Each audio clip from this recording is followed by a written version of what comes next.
Je m'appelle Margot, je suis ingénieure des sciences de la donnée ou data scientist et j'ai été positionnée sur le défi Champollion à la direction du numérique des ministères sociaux. Et en fait, l'idée, c'est d'exploiter les données de la DSN, donc Déclaration sociale nominative, qui est un formulaire qui est envoyé tous les mois par toutes les entreprises à l'État, avec des informations telles que les effectifs, les salaires, les contrats, les arrêts maladie, etc., etc. Et l'idée, c'est de rendre accessibles et intelligibles ces informations pour aider les inspecteurs du travail dans leur mission. Alors en fait, j'ai fini mes études récemment et pendant mes études, j'ai eu pas mal d'expériences en recherche académique ou privée.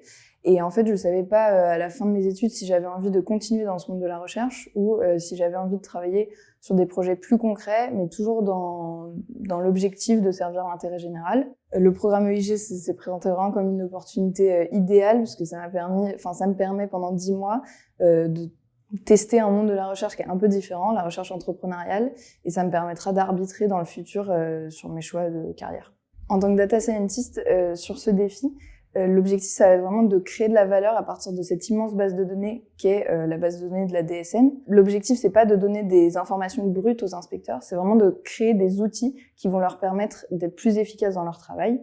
Et donc un exemple qui est assez parlant, c'est celui du ciblage automatique d'entreprises avec des risques élevés de fraude. Nous, on a la chance, le défi Champollion, d'être positionné sur un service qui est déjà très au fait des outils numériques, puisque c'est la direction du numérique des ministères sociaux. Mais là, on pense que le projet pourrait apporter quelque chose, c'est sur l'ouverture et l'accès aux données de la DSN, puisque c'est une base de données qui est très sensible, ça contient des informations sur chaque citoyen qu'on n'a pas envie de divulguer comme ça à n'importe qui. Donc le projet, on l'imagine un peu comme une preuve de concept que c'est possible de créer de la valeur de manière sécurisée sur ces bases de données que possède l'État. Je pense que ce qui m'a le plus étonnée, c'est que c'est pas un projet qui est déconnecté de la réalité terrain. C'est vraiment un outil qui est demandé par les inspecteurs du travail et même par leur hiérarchie, donc la direction générale du travail. Et donc ça, c'est très agréable parce qu'on va pouvoir travailler avec des utilisateurs, des futurs utilisateurs de notre produit. Et ça va nous permettre d'avoir un retour sur le travail qu'on est en train de fournir.